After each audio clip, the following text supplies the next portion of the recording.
Welcome, listeners. Today we are kicking off a special and new series entitled Beyond Bots, the real impact of AI on financial services, brought to you by our friends at Ntropy. As a reminder, Ntropy is the most accurate financial data standardization and enrichment API. They can take in any data source, any geography, and understand/enrich a financial transaction in milliseconds. Made for developers for fast, easy implementation.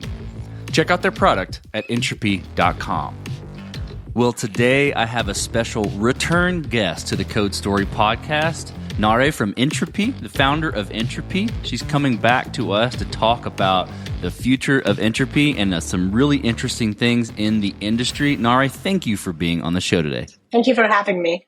Absolutely. Our audience loved my interview with you and talking about Ntropy. So really excited to dive in more now today. Before we get too far, though, remind the audience about what Ntropy does. In a nutshell, Ntropy is building what we call transaction intelligence. So we help businesses, this can be software companies or banks, financial institutions, fintechs, understand their customers via their transactions. We clean, categorize, enrich transaction data. And we've been doing this for the last 2.5 years. We believe that the information that lives in your transaction data on what you spend your money on is the biggest leverage to create better financial lives globally. Doing some really cool things at Ntropy. And, we've talked a little bit offline about some of the cool things. We're going to dive into those today. But before we do, I think we probably need to set some definitions here. So a term that comes into play when we talk about Ntropy is how you are using large language models. And for anyone in the audience that doesn't know what an LLM is, large language model, tell me what that is and give me a little bit of a foundational definition there. I think this is a really important topic to start with because no matter what you talk about to people in the industry today, both in software and financial services, large language models and what you can do with large language models comes up as a topic. What are the use cases? What are the limitations? How you can leverage them? Open source models, privately trained models, and finally commercial big models that are coming to market, starting from OpenAI, Ntropy, Cohere, and a few others that we're seeing are getting funded. At Ntropy, we have been developing language models and have a team that has been specialized in this. But these were models that were specifically trained to perform one task: understand financial transactions like a human would, or with a superhuman accuracy. Now, if you think about that task, very similar to a common sense task, because to understand a transaction, you have to have an understanding about the world and context about what's happening to be able to assign a clean merchant, understand some information about that merchant, and also figure out what the label or the category for a transaction is. The same transaction, you buying a salad at Sweetgreen, for instance, can be labeled from a business point of view an employee expense. It can be labeled as revenue for the business, and it can also be labeled as food, shopping, or cafes if you're a consumer. So you have to have a really good common sense understanding as a model to be able to differentiate these things in separate contexts. For large language models, I think what we are really, really excited, surprised as general consumers and technologists and anybody in the space really is, these are essentially deep learning techniques and architectures specifically for natural language processing that are trained on attention mechanisms and transformers. They have been around for ages. However, since the first paper, some time has passed. However, they've never been trained on so much data and at that big of a scale. That's why the performance that we're seeing today is way better than any of the pre-trained transformers we have seen before. A large language model, or the GPT variations of large language models that are the most popular right now, are essentially pre-trained transformer models on a humongous corpus of data. And what these companies who pre-trained them discovered is if you add more scale, if you add more GPUs, if you add more data, the intuition and the common sense of the model becomes way better. Now, what do they do and tasks that they can perform today? Essentially, the key thing they're trying to do is very simple. They try to predict the next word from previous words and from what they've been trained on. So often, a lot of people who are especially skeptical about this call them simple next token predictors. You cannot rely on them. These are not AGIs or artificial agents that have general intelligence. This is what you hear a lot. But then on the other hand, we hear that people are worried about what they can do and of them getting very intelligent. So yes, the technique is simple. They try to predict the next token, but because of the data that they've been trained on, they're very, very good at it.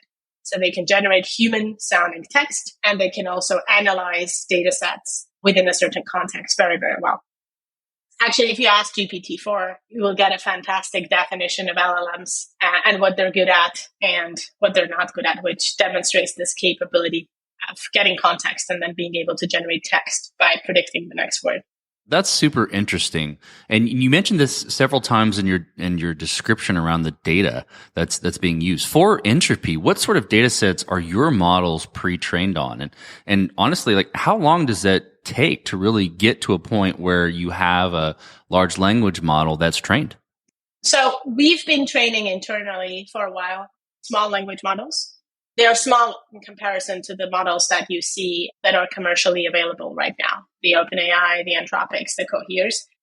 They have been trained billions of transactions, but essentially transaction data only because we were specializing them for a specific task.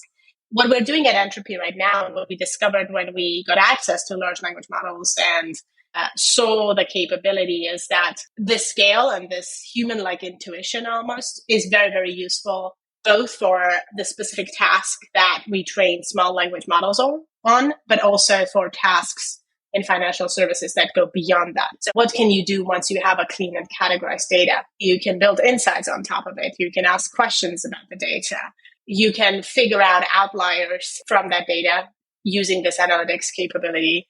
So you can do many, many things. And there are many, many use cases. So we very, very quickly started to spend a lot of time adapting some of these models for the internal use case and tasks, or combining them with our current small language model stack, but also thinking beyond and what can be useful for our customers who are in the financial services space to use the models that are available commercially right now. This is super exciting. And, in doing this, you obviously gain a lot of, essentially a really smart machine, a really smart engine, but it costs, right? It costs to train these models to understand all these types of data, or this specific type of transaction data. So tell me about the cost of training it. Where does it factor into what you offer with Ntropy? Yeah, so it's super, super costly to train a language model on a vast corpus of data, especially the sizes that we're seeing with OpenAI and others. Our models were costly to train as well. I mean, we spent millions on this and acquired a lot of data to be able to do that. However, what we're focused on is actually optimizing the unit economics so that the value of what the model provides on a specific task can be justified by the cost. I think that's a big, big problem that has to be addressed, because for certain tasks, it makes sense. For others, if you're processing billions of transactions in real time, sending them to a model like GPT-4, for instance, does not make much sense, neither from a cost perspective or latency perspective. So we spend a lot of time on right now, not so much thinking about how much more we're going to spend on training, but even maintaining the pre-trained models and the GPU costs, etc. How is that going to reflect on the different use cases and on the bottom line of our customers? I think this is very important, especially for private companies like us who have a smaller scale and resources, who are trying to consider using some of these new technologies. So you mentioned latency in what you were describing as a factor, right? Can you talk about latency specifically as a key factor in this process? So latency is something that really matters for the end user experience. If you're talking to a live copilot as a user, you're expecting an answer straight away. Straight away can be within a second or two, maybe a bit more if the users have the patience. If you are trying to authorize a transaction and figure out whether it's fraudulent or not, for instance, or get more information about the merchant to then pull that information into your decision engine to figure out whether it's fraudulent or not, then you have milliseconds, and sometimes under 500 milliseconds. So you cannot afford to use these models because of the restrictions on the latency side of things. And unfortunately, right now, we have these choices and trade-offs across the board. Are we optimizing for precision? Are we optimizing for latency? Are we optimizing for cost? And or privacy, how do we use these dials basically, and what makes sense for a specific use case? And I think companies who are figuring this out, either for an industry or broadly as infrastructure, at least in the next 5 to 10 years, are going to be quite valuable because these tools are necessary. Yeah, no doubt. And no doubt, Ntropy is going to be a key component into doing this in the future. And because you told me that you guys have been doing this since the beginning. There's a lot of hype around, like you said, the GPTs, the OpenAI stuff, all the things, right? But you've been doing it since the beginning. How does that fit into your approach? Connect that with what you are offering to your customers today.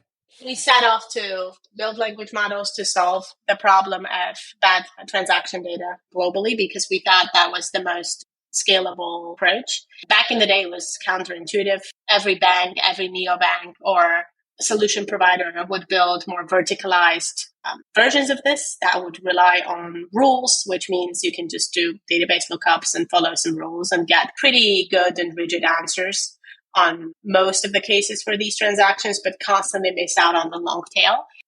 So it was counterintuitive taking this path a couple of years ago, but we knew that if you want to solve it globally, which we were aiming to do, and for all sorts of use cases, from payments to lending, you have to have a human-like understanding. The only way to do that is building a language model. Right now, I think we realized that you can create a data network around financial data only and then train a model on that. And the model itself is a data network because you can constantly query it for data and information. Or you can also have one that is utilizing some of the knowledge from other data sets that are not financial services related, some of these pre-trained models. And the combination of those things is very powerful. So we are, like I said, using our stack that we've built around more specialized language models. We're trained on financial transactions only, and we're also leveraging large language models that have pre-trained on a wider corpus of data and can do many more things, can generate conversations and text and do analytics, natural language queries, and so on and so forth. Okay, so in this space, what is the future looking like for Ntropy? And you've kind of, I could pick out the things that you've said in our conversation thus far to really put that together, but specifically as it relates to LLMs and financial services and fintech and, throughout all the buzzwords, right? What is the future for Ntropy in this space specifically? Our mission to create better financial lives with this technology and the availability of this data stays the same. I think the tools that we have, given all these advances and the aperture of this data, places it can go, the types of use cases it can touch are way bigger right now. And it is very, very exciting. It takes way less effort to utilize the data and make it useful because of these tools than it would ever do before. We think there needs to be, and there's a place for an infrastructure company leveraging this technology that is specifically focused on financial services, that has the intuition, the data sets, the expertise, the framework, and can basically go and solve these problems for this specific vertical use case that financial services are. And we think Ntropy is in a fantastic position to become that company for a few reasons. I already mentioned intuition. I think it's really, really underrated. People talk about prompt engineering the whole time and what this means, etc. But to build these models, to train them, to even benchmark them, which is very, very, tricky, you need to develop this intuition, and it takes time. And I would encourage everyone actually to spend more time with them, because you get better as you do, no matter if you're technical or not, depending on the tasks that you're trying to get done. So we have that. We have also assembled a top class team who have been specialized in natural language processing and transformers for years, have been working on these problems. I would claim that we are one of the very few companies in the financial services who had such a big focus on the technical side to have these types of people on the team. And obviously data set. We have proprietary, super interesting, very valuable data set that affect all sorts of areas, from credit risk and underwriting to, call center management and customer success at banks, which are more back office costs, but really improve end user experience as well.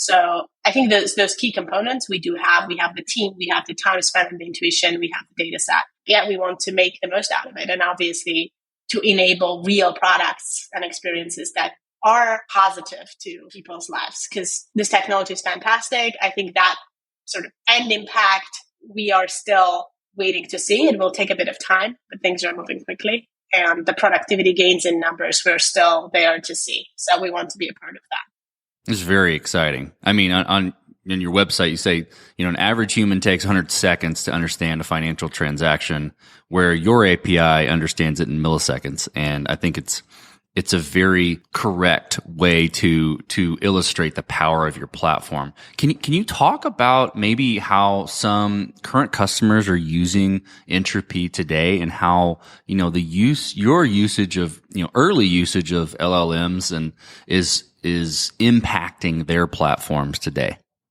The top use case is lending and credit underwriting.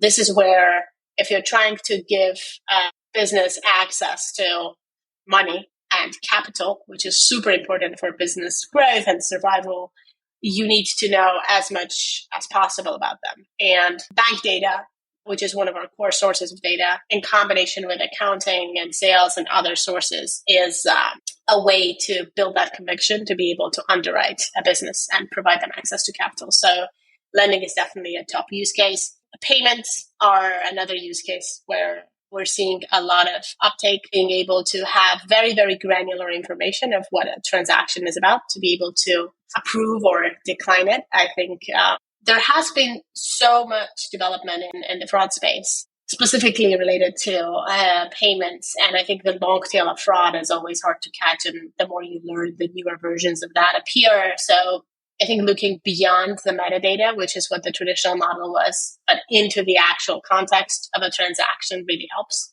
So we've seen that being quite popular.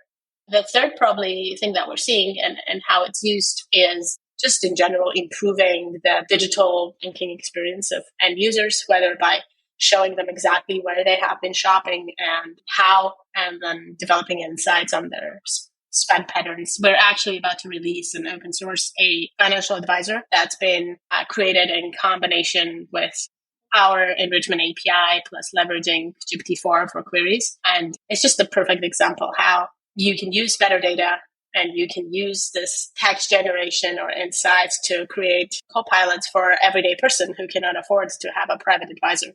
Loads of cans of worms, loads of issues to solve yet, and we talk about it in the release, but yeah, it's very exciting. So we're seeing the traditional PFM use this, and next generation PFM will use it to some of our customers released better versions of the financial advisor actually. And it's been very exciting to follow that journey. Incredibly exciting. Well, it's been really great chatting with you, Naré, about Ntropy and your use of language models. I think it's not only super interesting in how latency and cost of training these models factor into how you're doing things. And again, language models, small and large, but also the impact of what you're building and the impact on the space, and giving this sort of financial transaction, enrichment, and so much more at the fingertips of developers. It's really fascinating. I really appreciate you being on the show and explaining all of this. Thank you for having me. I am geeking out on this conversation with Naré. Language models, large and small, are powerful tools to take a lot of data and make sense of it. The team at Ntropy has been doing it since the beginning of their inception and taking deep learning beyond the chatbot hype of today. As a reminder, you can learn more about Ntropy and get started enriching your fintech transactions today by visiting ntropy.com and clicking Start Building. And thanks again for listening.